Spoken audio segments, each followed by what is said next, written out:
Welcome to Actual Scale Modelling. This is part 4 of Revell's Vasa. Scale is 1 to 150. In part 4 I'm going to be starting working on the deck and putting the hull together. So let's jump into this and see how well I get on. To start off with, I'm painting the panels for the deck, and the main colour here is Revell Aqua Colour 31 Red.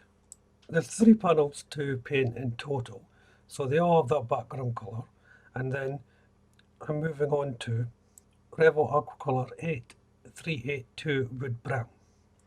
And this is for the doors and framework around them.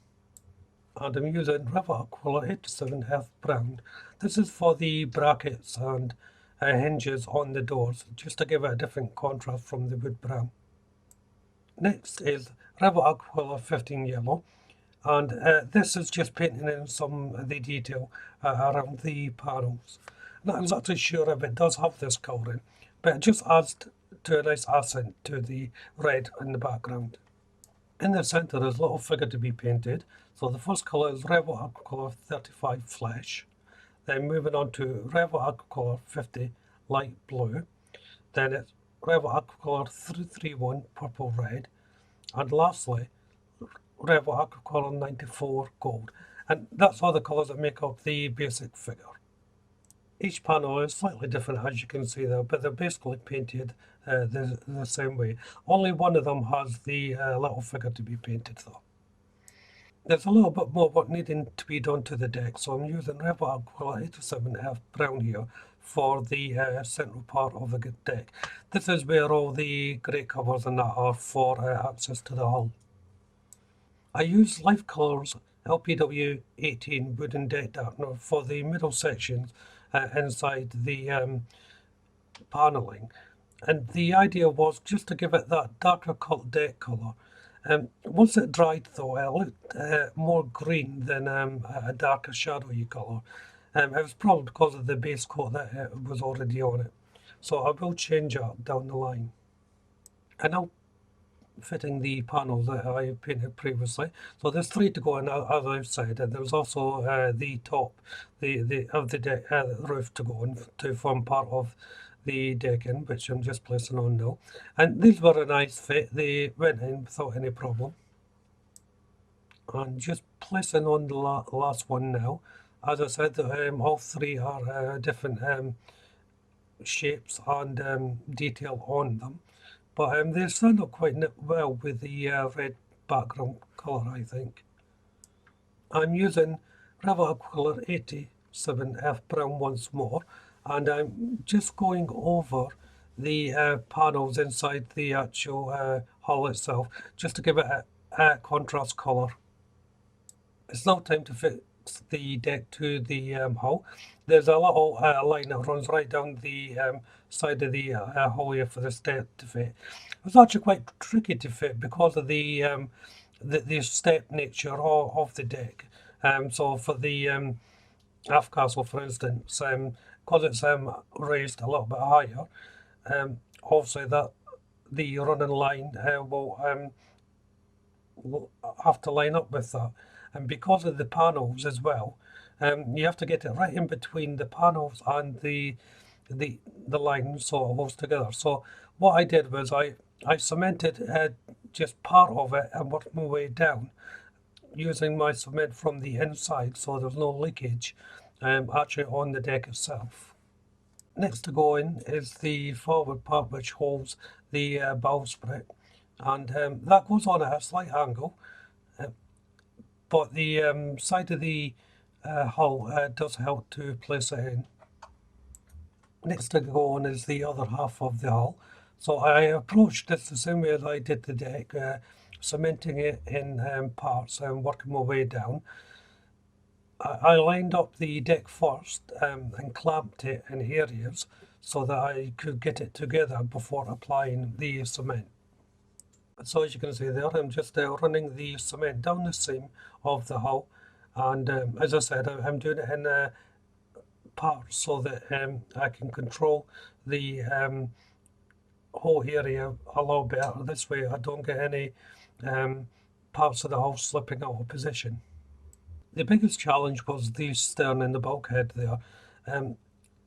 If you remember from the other video, I only cemented these in certain places, so it gave me room to maneuver, so I can still move the parts into place. This actually turned out to be essential. If I locked them in solidly, I would have found it extremely difficult to get all this to line up. I did have a tiny amount of gapping in the end, which I used a little bit of my sprue glue filler to combat. If this was my fault, it wasn't the kit. I pressed the part in too much and it actually slipped away, so I created a little gap. Next I'm going back to Revell Aquacolor 382 with brown, and this part I'm painting here is a bowsprit shroud, and this just sits underneath the main bowsprit at the front of the ship. But once the filler was dry, it doesn't take long at all. It's just a simple case of repainting it. And then it was time to put in the bowsprit shroud. Now I purposely left the joining of the hull this part free because I thought it would be difficult to fit the shroud once it was all closed together, and that did actually prove to be the case. So now the bowsprit shroud is in, I can then close up the remaining part of the hull and get it all closed up. I did have to use some clamps in the end of this part of the build just to hold it together. The tension was quite strong by this point to get the all closed together. It's one of the things when you're putting two hulls together, it will warp slightly, hence why I only do a little bit at a time. So that's a good little tip if you're ever building a ship like this. So as you can see here now, I'm back to the painting process, and I'm using Revell Aquacolor 87 Earth Brown, and these are for the pins that hold some parts of the rigging and things like that. So these are the units that go on the side of the inner hull of the ship. Next is the painting of the forward guardrail here, and each one does appear to have a little figure attached for the supporting slats, so I'm going to be painting them the same way I painted the figures on the stern of the ship. And these colours are Revell Aquacolor 35 Flesh for the top part, then the body is 360 Fern Green, and then the feet is 331 Purple Red, and the ornamentation is 94 Gold. That's for like the headgear, little badges and that, but they're so small you won't actually get to see much of that detail. Now it's all painted, it's time to fit. So first of all I'm putting in the cross sections that go over the top of the bowsprit shroud.